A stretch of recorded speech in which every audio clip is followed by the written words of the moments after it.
Au repas de famille pour sa retraite, papa s'est penché vers moi et a demandé, « Dis-moi, les 200 000 euros que je t'ai donnés, qu'en as-tu fait ?» J'ai figé et répondu, « 200 000 euros ? Comment ça ?» Le visage de ma sœur s'est décomposé. 30 minutes plus tard, la gendarmerie est arrivée. Mon père s'est penché vers moi, son regard perçant à travers le bruit joyeux de la fête. « Dis-moi, les 200 000 euros que je t'ai donnés, qu'en as-tu fait ?» Le temps s'est arrêté. J'ai figé, ma coupe de champagne suspendue dans les airs. 200 000 euros ? Comment ça ? De l'autre côté de la table, le visage de ma sœur s'est décomposé. 30 minutes plus tard, la gendarmerie est arrivée chez nous, et ma vie de famille, telle que je la connaissais, a volé en éclats pour toujours. Cette trahison, la plus profonde de toutes, a des racines bien plus anciennes que ce simple dîner. Mais avant que je vous raconte tout en détail, j'aimerais savoir d'où vous m'écoutez. Dites-moi dans les commentaires de quelle ville ou de quel pays vous êtes, et quelle heure il est chez vous en ce moment. C'est incroyable de penser que nos histoires peuvent nous connecter à travers le monde. Je m'appelle Amélie, j'ai 30 ans. Ma vie, depuis près d'une décennie, s'écrit à Lyon. J'y ai un poste de responsable marketing dans une agence de communication, un appartement lumineux avec vue sur les toits, une routine bien huilée entre les dossiers clients, les réunions stratégiques et les soirées entre collègues. De l'extérieur, tout semble parfait. Une réussite. Mais à l'intérieur, dans le silence de mes soirées solitaires, une culpabilité tenace me rongeait. La culpabilité d'être parti, d'avoir construit mon succès si loin d'Annecy, de ses montagnes et de son lac, mais surtout, si loin de mes parents. Chaque appel du dimanche soir était un mélange de joie et de tristesse. J'entendais la voix de mon père, Daniel, se faire un peu plus fragile, celle de ma mère, Isabelle, un peu plus lasse, et la distance entre nos vies me semblait un gouffre. J'avais manqué des anniversaires, des petites fêtes, des moments simples. J'étais la fille qui avait réussi, mais aussi la grande absente. C'est de ce remords qu'est né mon rêve le plus secret, ouvrir une librairie café à Annecy. Ce n'était pas qu'une reconversion professionnelle. C'était un plan de retour, une promesse silencieuse de me racheter, de prendre enfin soin d'eux comme ils avaient pris soin de moi. J'imaginais déjà l'odeur du papier et du café chaud, le parquet qui craque, un fauteuil confortable près de la fenêtre où mon père viendrait lire son journal tous les matins. Il y a quelques mois, ce rêve a pris une dimension réelle. Mon père a annoncé sa retraite, et lors d'un dîner, il m'a glissé une enveloppe. À l'intérieur, un relevé de compte. Un virement de 500 000 euros. C'est pour ton rêve, ma chérie, m'avait-il dit, les yeux humides. Il est temps que tu rentres à la maison. J'avais pleuré de gratitude. C'était le signe que j'attendais. Ma sœur cadette, Chloé, était tout mon contraire. Restée à Annecy, elle semblait vivre dans un monde parallèle, un monde de luxe et d'apparence. Son compte Instagram était une vitrine de sacs de créateurs, de restaurants étoilés et de week-ends à l'étranger. Comment finançait-elle tout cela avec un simple salaire d'assistante administrative ? C'était un mystère. Ma mère l'admirait, voyant en elle une assurance et une audace qu'elle n'avait jamais vues. Depuis l'enfance, Chloé était son trésor, celle qu'il fallait protéger. Je me souviens d'un jour, j'avais 10 ans. Chloé en avait 7. Elle avait pris le collier en argent que ma grand-mère m'avait offert, mon bien le plus précieux. En la découvrant avec le collier autour du cou, je m'étais mise à pleurer. Ma mère, au lieu de la gronder, l'avait prise dans ses bras en me disant « Ce n'est qu'un objet, Amélie. Tu es la grande sœur, tu dois être raisonnable. » Ce jour-là, j'ai compris que face à Chloé, la justice n'existait pas. C'était une leçon que j'avais malheureusement oubliée. La semaine précédant la fête de retraite de mon père, mon téléphone a sonné. C'était elle. Sa voix était étrangement monocorde, comme si elle lisait un texte. « Amélie, ne viens pas. La fête est annulée. Papa est tombé malade, une très mauvaise grippe. Il est contagieux et ne veut voir personne. » Mon sang s'est glacé. Mon père, malade à ce point ? Mais, je l'ai eu hier au téléphone, il allait très bien, ai-je protesté. C'est arrivé cette nuit, a-t-elle coupé court. Ne t'inquiète pas, je m'occupe de tout. Reste à Lyon. Et elle a raccroché. Un sentiment de malaise profond m'a envahi. Quelque chose clochait terriblement. Sans réfléchir, j'ai appelé ma tante Sophie, la sœur de ma mère. Malade? Ton père, a-t-elle éclaté de rire. Je l'ai quitté il y a 1 heure. Il essayait de décider s'il devait mettre sa cravate bleue ou sa cravate grise pour samedi. Il est en pleine forme et toute la famille a hâte de te voir. Le mensonge. Éhonté, glacial, incompréhensible. Pourquoi? Pourquoi voulait-elle si désespérément m'empêcher de venir? La vieille blessure de l'injustice s'est rouverte, plus douloureuse que jamais. Quelque chose de grave se tramait. Et j'allais découvrir quoi? J'ai immédiatement réservé un billet de train pour Annecy, déterminé à découvrir ce que ma sœur cachait. Le lendemain matin, une lumière grise filtrait à travers ma fenêtre lyonnaise. Je préparais ma valise, l'esprit en ébullition. Chaque vêtement que je pliais était accompagné d'un flot de questions. Ce mensonge n'était pas anodin. Ce n'était pas une simple blague de mauvais goût. C'était calculé. Mais dans quel but? La jalousie avait toujours été un courant sous-jacent dans notre relation, mais au point d'inventer une maladie grave et de m'isoler du reste de la famille? C'était un niveau de cruauté que je ne lui connaissais pas. Une part de moi voulait croire à une explication rationnelle, à un malentendu. Mais mon instinct, affûté par des années de petites trahisons, me hurlait que le danger était réel. Alors que je fermais la fermeture éclair de mon sac, mon téléphone a sonné. Un numéro fixe d'Annecy que je ne reconnaissais pas. J'ai décroché, une appréhension soudaine me nouant la gorge. Allô, mademoiselle Amélie? Monsieur Dubois à l'appareil. C'était le propriétaire du local que j'avais visité la semaine précédente, l'endroit parfait pour ma librairie, au cœur de la vieille ville. Mon cœur s'est emballé. Allait-il m'annoncer la bonne nouvelle? Je vous appelle concernant votre email d'hier soir, a-t-il dit, sa voix sèche et dénuée de toute chaleur. Je dois vous avouer que je suis très surpris. Et passablement agacé. Retirez votre offre de cette manière, à la dernière minute? J'ai senti le sol se dérober sous mes pieds. Mon email? Mais, je ne vous ai envoyé aucun email, monsieur Dubois. Au contraire, j'attendais votre réponse avec impatience. Il y a eu un long silence à l'autre bout du fil. Puis il a soupiré, comme si j'étais une enfant qui venait de dire une bêtise. Écoutez, mademoiselle, j'ai sous les yeux un message de votre adresse email, reçu hier à 23h17, m'informant que suite à des difficultés financières imprévues et insurmontables, vous étiez contrainte de retirer votre proposition. C'est très regrettable, car votre projet m'avait plu. J'ai déjà contacté le candidat suivant. Je vous souhaite bonne continuation. Et il a raccroché. Je suis resté figé, le téléphone collé à mon oreille, écoutant la tonalité. Le mot « impossible » tournait en boucle dans ma tête. J'ai couru vers mon ordinateur portable, l'ouvrant avec des mains tremblantes. J'ai tapé l'adresse de ma messagerie. Mon mot de passe. Mot de passe incorrect. J'ai réessayé.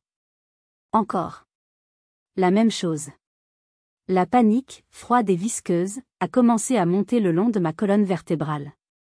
J'ai cliqué sur « Mot de passe oublié ». La page de récupération s'est affichée. Et là, sous mes yeux, la question qui allait tout confirmer. Quel était le nom de notre premier chat? Moustache. Un petit chat tigré que nous avions eu quand j'avais 8 ans. Un secret que seule une poignée de personnes connaissaient. Ma mère. Mon père. Et Chloé. La vérité m'a frappé avec la violence d'un poing en pleine figure. Ce n'était pas un malentendu. Ce n'était pas de la jalousie. C'était une attaque. Délibérée, planifiée, vicieuse. Elle n'avait pas seulement menti pour m'écarter de la fête. Elle avait piraté ma vie privée, violé mon intimité, pour détruire mon rêve à sa racine. Elle voulait m'anéantir professionnellement pour s'assurer que je ne remette jamais les pieds à Annecy. C'était une déclaration de guerre. La rage a remplacé la panique. Une rage pure, incandescente. Fini, le temps de la gentille grande sœur. Fini, le temps de la culpabilité. Fini, le temps de se laisser faire. J'ai attrapé ma valise, j'ai claqué la porte de mon appartement et je me suis dirigé vers la gare. Le voyage en train n'était plus une mission de découverte. C'était une marche vers le front.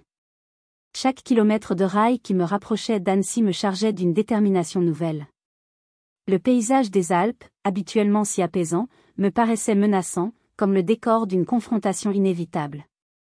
Alors que je montais dans le train, une seule pensée m'obsédait, je n'allais pas à une simple fête de famille. J'entrais droit dans un piège.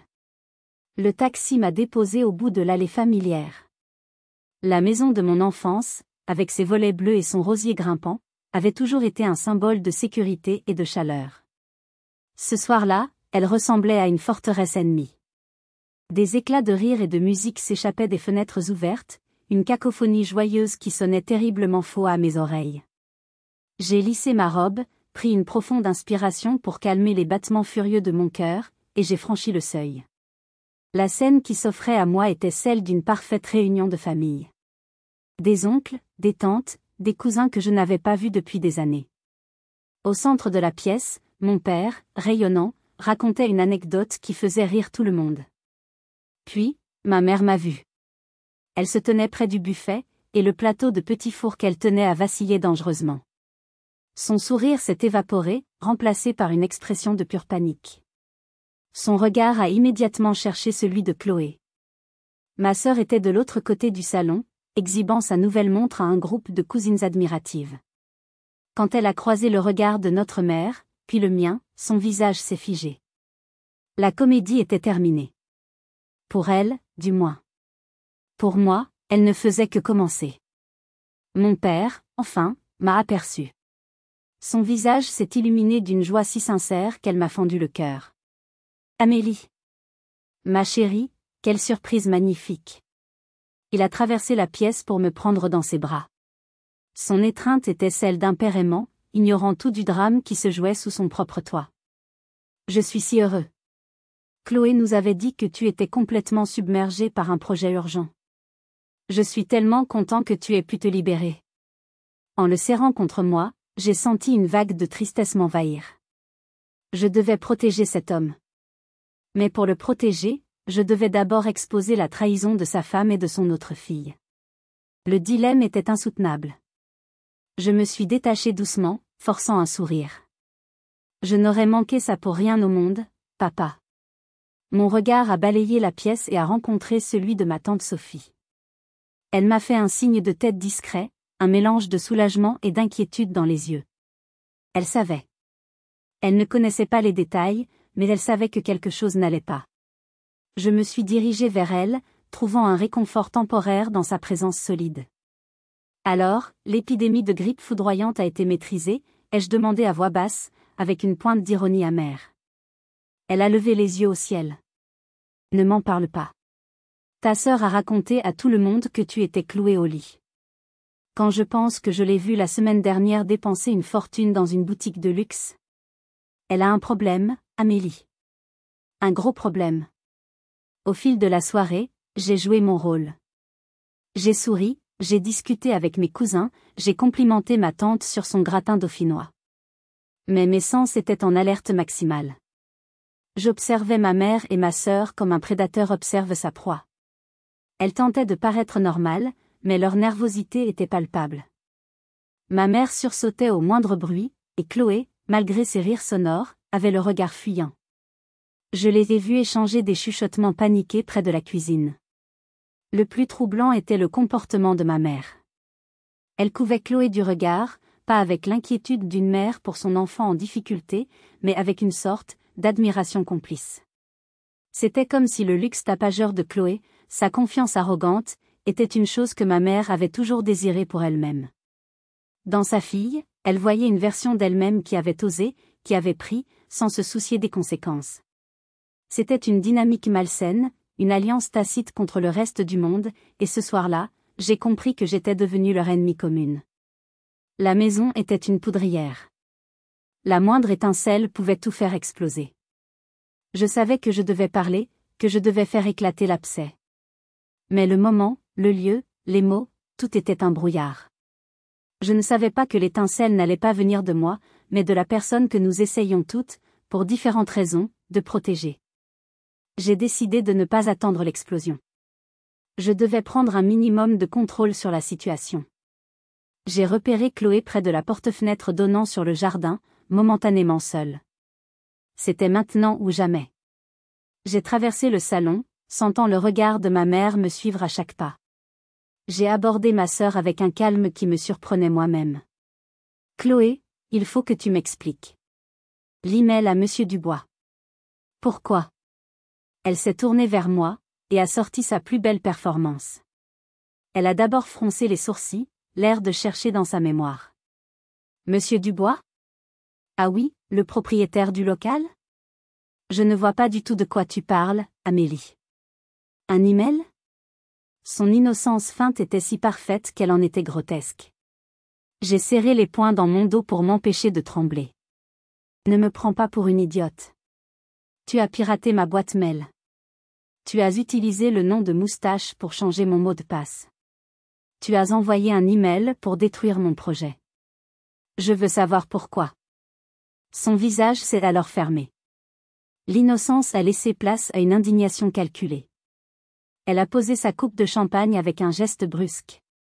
C'est incroyable, a-t-elle sifflé, en baissant la voix pour que personne n'entende. Je passe mon temps à te défendre, à dire à tout le monde à quel point tu es une femme formidable et indépendante, et voilà comment tu me remercies. Tu m'accuses des pires choses. Elle a fait un pas vers moi, son regard dur comme de l'acier. Tu as toujours été comme ça, Amélie. Depuis qu'on est petite. Tu as toujours eu besoin de tout contrôler, d'être la meilleure, la plus intelligente, la plus aimée. Tu es partie à Lyon, tu as réussi, et maintenant tu reviens en nous regardant de haut, ta petite sœur, restée au village, et tes vieux parents. Chaque mot était une flèche empoisonnée, tirée avec une précision chirurgicale pour atteindre mes points les plus vulnérables. La culpabilité. Le sentiment de supériorité qu'elle m'accusait d'avoir. C'était une manœuvre de diversion brillante et cruelle. Elle retournait la situation, faisant de moi l'agresseur et d'elle la victime. Peut-être que tu devrais te regarder dans un miroir, a-t-elle continué, sa voix se chargeant d'un faux apitoiement. Tu es tellement obsédé par ton projet, par ton retour triomphal, que tu deviens paranoïaque. Tu inventes des histoires pour justifier tes propres peurs. Peut-être que tu as peur d'échouer, alors tu cherches un coupable d'avance. Et qui de mieux que ta sœur, n'est-ce pas? C'est tellement plus simple. Pendant un instant, une horrible seconde, ces mots ont fait mouche. La culpabilité que je portais en moi a résonné avec ces accusations. Et si elle avait une part de vérité? Et si le stress m'avait rendue folle? C'était la puissance du gaslighting, une distorsion de la réalité si habile qu'elle vous fait douter de votre propre esprit. Mais la vision de la page « Mot de passe oublié » est revenue dans ma tête. Le nom de Moustache. C'était un fait. Ce n'était pas une paranoïa. C'était une preuve. J'ai secoué la tête, retrouvant ma lucidité. C'est toi qui as un problème, Chloé. Un très gros problème. Et ça va se savoir. La lueur de triomphe dans ses yeux s'est éteinte, remplacée par une froide colère. Elle a compris qu'elle n'avait pas réussi à me briser. Elle a haussé les épaules avec un mépris insultant. Fais ce que tu veux. C'est ta parole contre la mienne. On verra bien qui papa et maman décideront de croire. À votre avis, qu'auriez-vous fait à ma place? Comment réagir face à une manipulation aussi flagrante de la part d'un membre de sa propre famille? Auriez-vous crié la vérité au risque de déclencher un scandale, ou auriez-vous attendu le bon moment?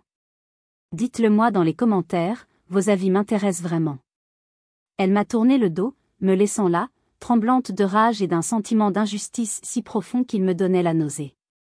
Elle avait raison sur un point, c'était ma parole contre la sienne. Et je n'étais pas sûre de gagner. Mais son petit numéro arrogant était sur le point de s'effondrer. Car à ce moment précis, mon père s'est levé, s'est éclairci la gorge et a posé son regard directement sur moi. Le silence s'est fait progressivement dans le grand salon. Mon père, debout au bout de la table, rayonnait. Il avait le visage heureux d'un homme qui contemple une vie de travail bien remplie et qui est entouré de tout ce qu'il aime. Une boule s'est formée dans ma gorge. Ce bonheur, cette quiétude, j'allais devoir les détruire. Ou plutôt, j'allais devoir révéler qu'il n'était qu'une illusion. Il a commencé son discours en remerciant chaleureusement chaque invité. Il a eu un mot gentil pour chacun, rappelant des souvenirs, partageant des éclats de rire. C'était mon père dans toute sa splendeur, généreux, attentif, le pilier de notre famille. En l'écoutant, ma résolution a vacillé. Comment pouvais-je être celle qui allait effacer ce sourire de son visage? Chloé, de son côté, semblait s'être détendue. Ma confrontation ne l'avait visiblement pas ébranlée. Elle souriait, buvait son champagne, persuadée d'avoir gagné la manche. Elle pensait m'avoir neutralisée. Puis, le ton de mon père a changé. Il est devenu plus solennel. Cette nouvelle étape de ma vie, a-t-il dit, est aussi le moment de transmettre. De m'assurer que mes filles, mes 2 trésors, aient toutes les cartes en main pour être heureuses et indépendantes. Il s'est tourné vers moi. Amélie, ton projet de librairie me remplit de fierté. C'est un projet intelligent, courageux. Les 500 000 € que je t'ai donnés sont le fruit de mon travail, mais c'est ton talent qui les fera fructifier. Il a marqué une pause, et mon cœur a manqué un battement. Je sentais que quelque chose d'important allait arriver. Mais j'ai voulu faire plus, a-t-il poursuivi. La vie n'est pas faite que de travail. Elle est faite aussi de plaisir, de voyages, de petites folies. C'est pourquoi, il y a quelques semaines, j'ai décidé de faire un don exceptionnel à mes 2 filles. Un cadeau, sans condition, pour qu'elles puissent se faire plaisir. 200 000 € pour chacune d'entre vous. Un haut de surprise a parcouru la salle. Les gens se sont tournés vers moi, puis vers Chloé, avec des yeux écarquillés. Je suis restée pétrifiée. De quoi parlait-il?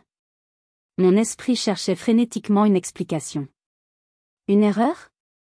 Une confusion? Et puis, le coup de grâce. Il a gardé son regard fixé sur moi. Un regard intense, aimant, mais aussi, interrogateur. C'est à cet instant que j'ai compris. Il savait. Il ne savait pas tout, mais il avait un doute. Un doute terrible. Et il utilisait ce moment, devant tout le monde, pour faire éclater la vérité. C'était sa seule façon de briser le mur de mensonges. Alors, Amélie, a-t-il demandé, et sa voix calme était plus tranchante qu'un cri. Les 200 000 € que je t'ai envoyés, qu'en as-tu fait? Le monde s'est mis à tourner. Tous les visages se sont tournés vers moi. J'étais sur scène, sous un projecteur aveuglant, et je ne connaissais pas mon texte. Papa, je ne comprends pas, ai-je bégayé. Je n'ai jamais reçu un tel virement. Je n'étais même pas au courant de ce cadeau. Le brouhaha a repris, mélange de confusion et de pitié. On devait me prendre pour une ingrate, ou une folle. Chloé a vu l'ouverture et s'y est engouffrée. Papa, arrête, tu la mets mal à l'aise, a-t-elle lancé avec un rire nerveux. Amélie est tellement occupée, elle n'a même pas dû regarder ses comptes. C'est sûrement une erreur de la banque. Mais mon père n'a pas mordu à l'hameçon. Il a secoué la tête. Il n'y a pas d'erreur possible. Il s'est alors tourné lentement vers Chloé, et son regard s'est durci comme du granit. Parce qu'il n'y a pas eu d'erreur de la banque. Pour être certain que tout soit fait dans les règles et sans risque de piratage, j'ai demandé à la personne la plus compétente en informatique de la famille de faire les 2 virements pour moi, depuis mon ordinateur personnel. Toi, Chloé. La bombe était lâchée. Il a laissé la phrase en suspens, laissant le poids de l'accusation s'installer. Puis, il a porté l'estocade. Alors, ma fille. Dis-moi la vérité. As-tu bien fait le virement de 200 000 € sur le compte de ta sœur? Tous les regards dans la pièce se sont tournés vers Chloé. Il n'y avait plus d'échappatoire pour elle. Si vous êtes arrivé jusqu'ici, laissez un commentaire pour nous dire ce que vous auriez fait à la place d'OP. Vous pouvez aussi écrire simplement le chiffre 1 pour montrer que vous suivez encore. Et dites-nous, vous regardez cette histoire depuis quelle région ou quel pays? Le silence qui a suivi la question de mon père était absolu, si profond qu'il en était douloureux. Chaque seconde qui s'étirait semblait amplifier la tension jusqu'à un point de rupture. Chloé était piégée, exposée au milieu du salon, sous le regard de toute notre famille. Son visage, d'habitude si expressif et arrogant, était devenu un masque de cire. Ses yeux passaient frénétiquement de mon père à ma mère, cherchant une issue, une ligne de défense, une alliée. Mais il n'y en avait plus. Ma mère était aussi pâle qu'elle, les mains jointes comme pour une prière, les lèvres tremblantes. Chloé, a répété mon père, et cette fois, sa voix n'était plus interrogatrice. Elle était un commandement. Réponds-moi. L'effondrement a été total et immédiat. Ce ne fut pas une fissure, mais une implosion. Le corps de ma sœur a été secoué par un spasme, et un son étranglé, un mélange de sanglots et de hoquets, s'est échappé de sa gorge. Elle a porté ses mains à sa bouche, comme pour retenir les aveux qui se bousculaient pour sortir. Les larmes ont jailli de ses yeux, traçant des sillons noirs de mascara sur ses joues. Papa, je ne voulais pas, a-t-elle articulé dans un souffle. C'était une erreur. Une erreur de 200 000 euros? La voix de mon père était glaciale, dénuée de toute pitié. La déception avait laissé place à une colère froide. J'allais tout lui rendre, a-t-elle crié, se tournant vers moi avec un regard suppliant. Je le jure, Amélie. J'avais juste besoin, j'avais des problèmes. Des dettes énormes. J'étais désespérée. C'était juste un emprunt. Le mot « emprunt » a fait exploser la digue de ma propre retenue. Un emprunt, ai-je hurlé, me levant d'un bond. Ma chaise a raclé bruyamment sur le parquet. Tu appelles ça un emprunt? Tu m'as menti. Tu as essayé de me faire croire que notre père était malade. Tu as piraté ma vie, saboté mon rêve, et tu oses appeler ça un emprunt? Les invités, jusqu'alors spectateurs silencieux, ont commencé à se sentir terriblement mal à l'aise.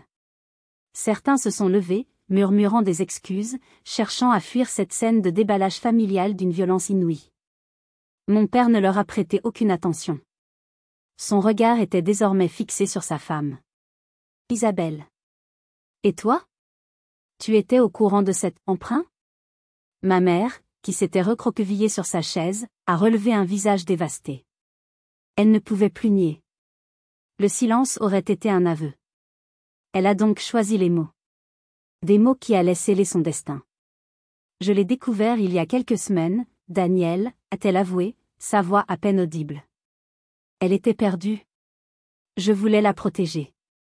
Je suis sa mère. Je pensais qu'on trouverait une solution, discrètement. Qu'on pourrait remplacer l'argent avant ça. Protéger. Le mot a résonné en moi comme une insulte. Elle avait protégé sa fille coupable, au détriment de sa fille innocente. Elle avait choisi son camp. L'amour d'une mère, que j'avais toujours cru inconditionnel, était en fait sélectif. Mon père a eu la même réaction. Il a lentement secoué la tête, un air de dégoût et de tristesse infinie sur le visage. La protéger, a-t-il répété. En étant sa complice? En la laissant voler sa propre sœur? Ce n'est pas de l'amour, Isabelle. C'est de la lâcheté. Il a sorti son téléphone portable de sa poche.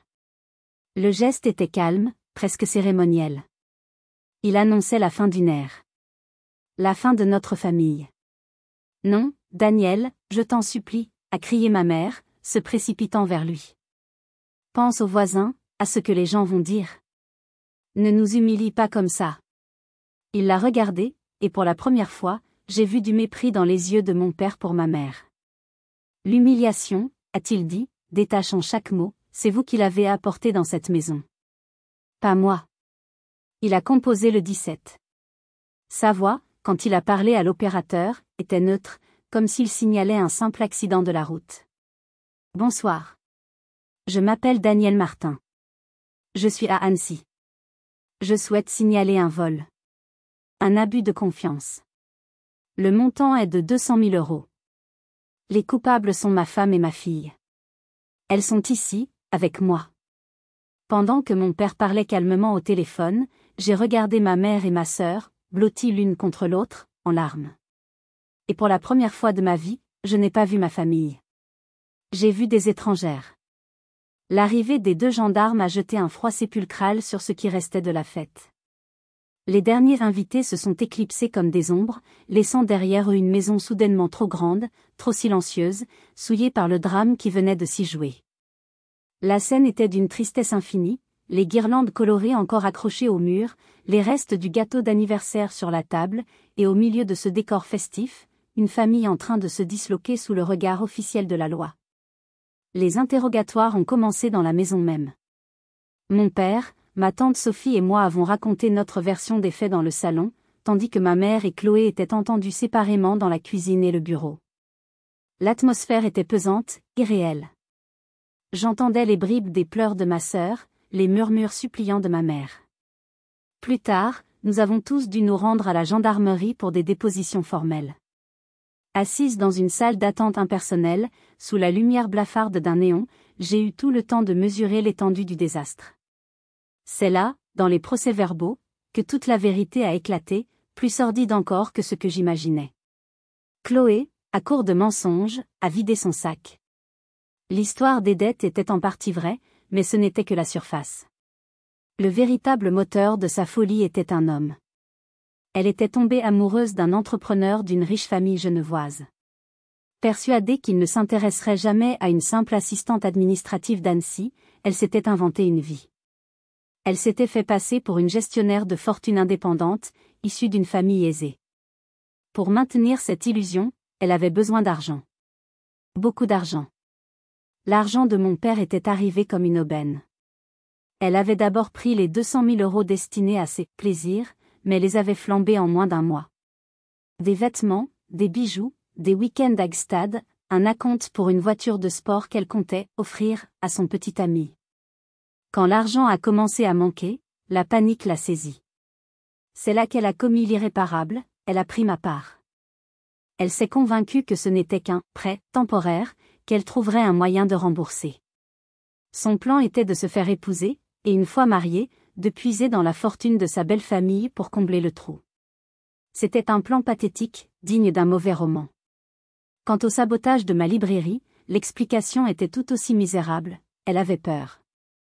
Peur que mon retour, ma réussite honnête, ne la force à me présenter à son fiancé.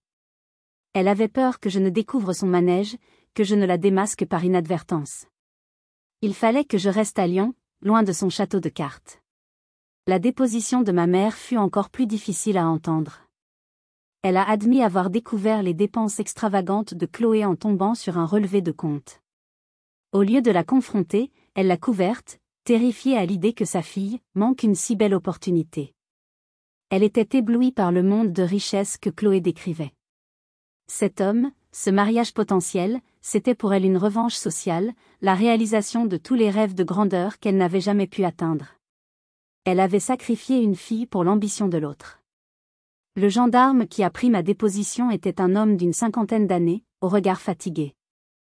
Il en avait vu d'autres, des drames familiaux. Il m'a expliqué la suite. Mise en examen pour abus de confiance aggravé pour Chloé, et pour complicité pour ma mère. Compte tenu de l'absence de casier judiciaire, le procureur opterait probablement pour une peine de prison avec sursis, une mise à l'épreuve de plusieurs années avec obligation de soins psychologiques, de travail, et bien sûr, de remboursement intégral de la somme volée. 197 000 €, pour être précis, puisque Chloé avait admis qu'il ne restait que 3 000 € sur son compte. Une dette qui allait les suivre pendant des décennies. En sortant de la gendarmerie, l'aube se levait.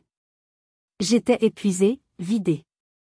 La justice suivrait son cours, mais la sentence la plus lourde était déjà tombée. Nous n'étions plus une famille. Le processus juridique était froid et impersonnel. Mais la coupure la plus personnelle et la plus profonde était encore à venir. Les jours qui ont suivi la nuit à la gendarmerie ont été une succession de démarches administratives et de silences assourdissants. Mon père avait demandé à ma mère et à Chloé de quitter la maison immédiatement. Elles ont pris quelques affaires dans des valises, sous le regard impassible de mon père, et sont parties sans un mot pour moi. Elles ont trouvé refuge temporairement chez une cousine éloignée avant de louer un minuscule 2 pièces dans un quartier populaire, à l'autre bout de la ville. La chute était vertigineuse. La nouvelle s'est répandue à la vitesse de l'éclair. Annecy est une petite ville. Les chuchotements, les regards en coin. Du jour au lendemain, le nom de notre famille était entaché par le scandale. Je suis restée quelque temps avec mon père. La maison, autrefois si vivante, était devenue un mausolée. Nous nous croisions sans vraiment nous voir, chacun perdu dans sa propre douleur. Mon père passait ses journées à errer dans le jardin, le visage fermé. Je voyais bien qu'il n'était pas seulement en colère. Il était en deuil. En deuil de la femme qu'il avait aimée pendant 40 ans et de la fille qu'il avait choyée. Il avait perdu les deux en une seule soirée. Un mois plus tard, jour pour jour, il m'a convoqué chez son notaire. Il faut qu'on mette les choses au clair, Amélie. J'y suis allée en traînant les pieds, redoutant cette conversation. Le bureau du notaire sentait le bois ciré et le vieux papier. C'était un lieu solennel, un lieu où l'on grave les décisions dans le marbre. Maître Dubois, le notaire de la famille depuis toujours, avait l'air peiné. Il a sorti un dossier de son tiroir. Votre père a pris de nouvelles dispositions testamentaires, a-t-il commencé d'une voix neutre. Mon père a pris le relais. Il n'a pas tourné autour du pot. Amélie, j'ai décidé de tout te léguer. La maison, les comptes en banque, les placements. Tout. Ta mère et ta sœur seront formellement déshéritées. J'ai senti une vague de nausée me submerger. C'était trop. C'était une décision d'une violence inouïe. Non, papa, ai-je soufflé. Tu ne peux pas faire ça. C'est ta femme, c'est ta fille. Elles ont fait une erreur terrible, mais... Une erreur, m'a-t-il coupé, sa voix dure. Ce n'est pas une erreur, Amélie. C'est un choix. Ta sœur a fait le choix de voler. Ta mère a fait le choix de la couvrir. Elles ont choisi de détruire notre famille pour de l'argent et des illusions. Je ne peux plus leur faire confiance. Comment pourrais-je leur laisser le fruit du travail de toute ma vie, sachant ce qu'elles en feraient? Il s'est penché vers moi, et j'ai vu une immense tristesse dans ses yeux. Cet argent, je ne te le donne pas comme une récompense. Je te le confie. Parce que je sais que toi, tu ne le trahiras pas. Je sais que tu en feras quelque chose de bien, quelque chose de constructif. C'est ma seule consolation. Ma gorge était si serrée que je pouvais à peine respirer. Je me sentais écrasée sous le poids de cette responsabilité. Ce n'était pas un cadeau, c'était un fardeau. L'héritage de la trahison. J'ai essayé de protester à nouveau, parlant de pardon, de reconstruction. Il a secoué la tête. Le pardon, c'est une chose. La confiance, c'en est une autre. Et la confiance, Amélie, elle est morte ce soir-là. Signe les papiers, s'il te plaît. Fais-le pour moi. Pour que je puisse tourner cette page. J'ai signé. Ma main tremblait tellement que ma signature était à peine lisible. En sortant du bureau du notaire, le soleil d'automne me semblait froid. Je venais de devenir une héritière, mais je me sentais plus pauvre que jamais. J'avais gagné un patrimoine, mais j'avais perdu une mère et une sœur. Le soir même, ma tante Sophie m'a appelée. Elle avait eu des nouvelles par une connaissance commune. Le fameux fiancé de Chloé avait appris toute l'histoire. Il l'avait quittée sur le champ, la traitant de menteuse et d'escroc. Le château de cartes s'était effondré. Chloé n'avait plus rien. Ni l'argent, ni l'amour, ni la famille. Une part de moi aurait dû se sentir satisfaite. Une sorte de justice karmique. Mais je ne ressentais qu'un vide immense. J'avais l'argent, j'avais la maison. Mais pouvais-je vraiment construire mon rêve sur les ruines de ma propre famille?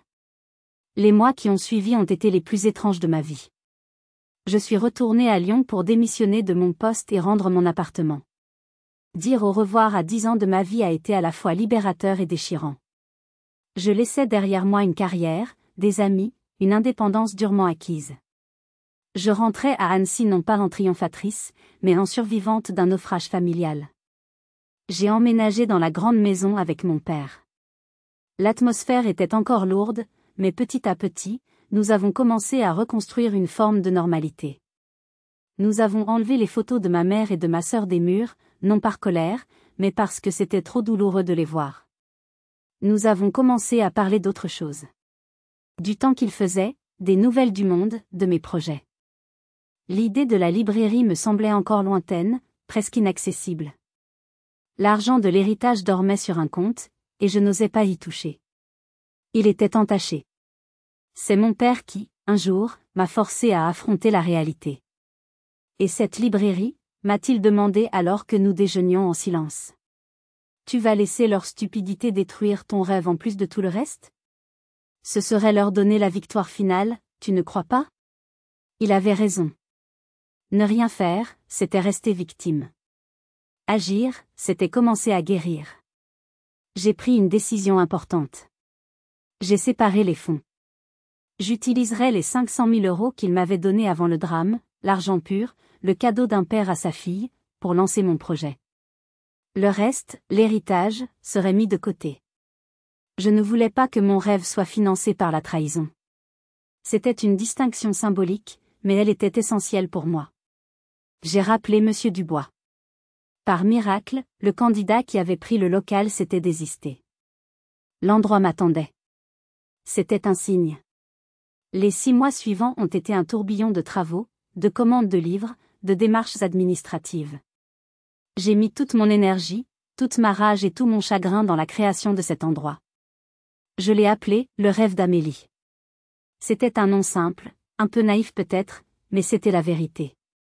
Ce lieu était ma bouée de sauvetage. Le jour de l'ouverture, j'étais terrifiée. Et si personne ne venait? Mon père et ma tante Sophie étaient là, à mes côtés. Les premiers clients sont entrés, timidement. Puis d'autres. À la fin de la journée, la librairie était pleine. Des gens de tous âges feuilletaient les livres, buvaient un café, discutaient. J'ai vu mon père, assis dans un fauteuil, parler avec un vieil ami qu'il n'avait pas vu depuis des années.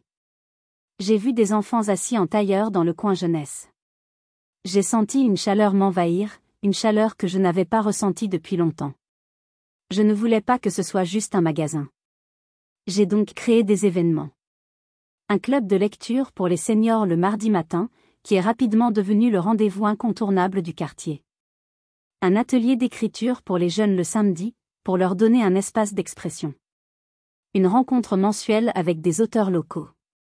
La librairie est devenue ce que j'avais toujours espéré, un lieu de vie, de partage, de connexion. Un antidote à la solitude et à l'isolement que j'avais ressenti si fort. Mon père, retraité, avait trouvé sa deuxième vocation. Il était là tous les jours, mon directeur financier bénévole, comme il aimait s'appeler.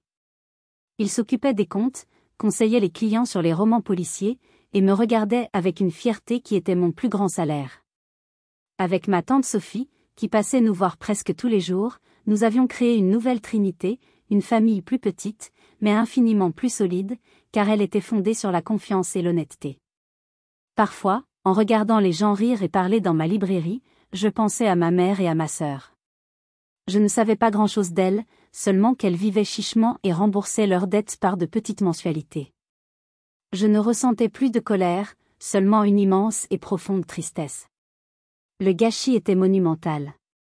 La librairie prospérait, et la vie retrouvait un nouveau rythme, plus calme. Mais il me restait une dernière chose à faire pour vraiment tourner la page. Un peu plus d'1 an après l'ouverture de la librairie, alors que l'automne dorait les feuilles des arbres le long du lac, j'ai reçu une lettre. Je n'ai pas reconnu l'écriture sur l'enveloppe, mais mon nom et l'adresse de la librairie étaient écrits d'une main appliquée. Je l'ai ouverte avec une curiosité prudente. Elle ne venait ni de ma mère, ni de ma sœur. Elle était signée d'une femme que je ne connaissais pas. Elle se présentait comme une ancienne collègue de travail de ma mère. Chère Amélie, commençait la lettre, je ne sais pas si je devrais vous écrire ceci, mais je pense que vous avez le droit de savoir. J'ai travaillé avec votre mère pendant quelques mois. Elle a été licenciée la semaine dernière.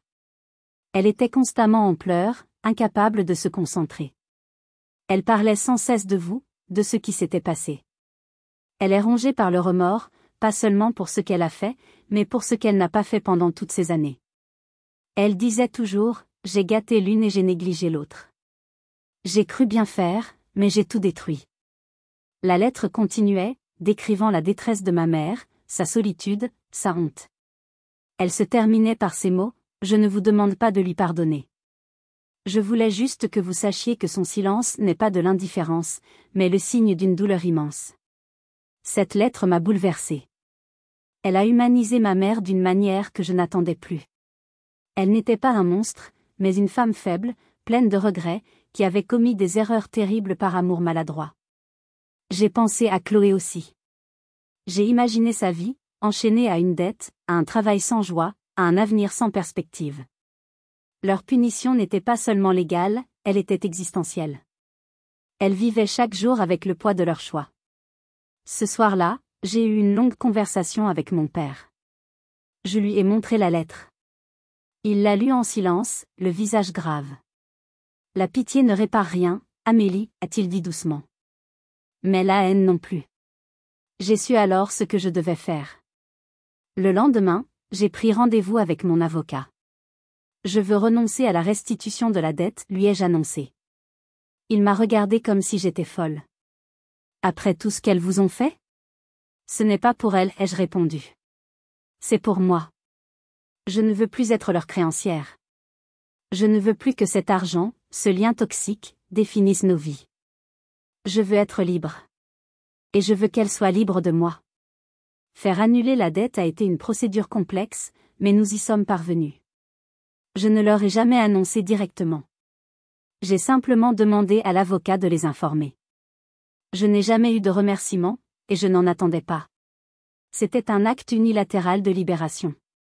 Cette histoire m'a enseigné la leçon la plus importante de ma vie. Ce n'est pas seulement l'honnêteté qui compte. C'est le courage de poser des limites saines, même avec ceux qu'on aime. J'ai compris que pendant des années, mon silence, ma volonté de ne pas faire de vagues, avait permis à la dynamique toxique de notre famille de s'installer. En acceptant d'être la grande sœur raisonnable, j'avais involontairement permis l'injustice. La véritable trahison n'était pas seulement le vol de l'argent, mais les décennies de petites lâchetés et de non-dits qui l'avaient rendu possible. Apprendre à dire non, à défendre sa propre intégrité, ce n'est pas de l'égoïsme. C'est la condition sine qua non de relations saines. Aujourd'hui, ma librairie est mon royaume. Mon père et ma tante sont mes piliers. Ma vie est simple, mais elle est vraie. Je ne sais pas si je reverrai un jour ma mère ou ma sœur. Peut-être que le temps guérira certaines blessures. Peut-être pas. Mais j'ai accepté cette incertitude. J'ai tourné la page. J'ai commencé un nouveau chapitre, un chapitre que j'écris moi-même, chaque jour, avec mes propres mots. Cette trahison m'a enseigné une leçon puissante. Et vous? Une trahison vous a-t-elle déjà enseigné quelque chose d'important sur la vie ou sur vous-même? Avez-vous déjà dû poser des limites pour vous protéger? Racontez-moi votre histoire dans les commentaires. Vos expériences comptent et peuvent aider d'autres personnes à se sentir moins seules. Merci de m'avoir écouté jusqu'au bout. N'oubliez pas de laisser un like si cette histoire vous a touché, et de vous abonner pour ne pas manquer les prochaines. Prenez soin de vous.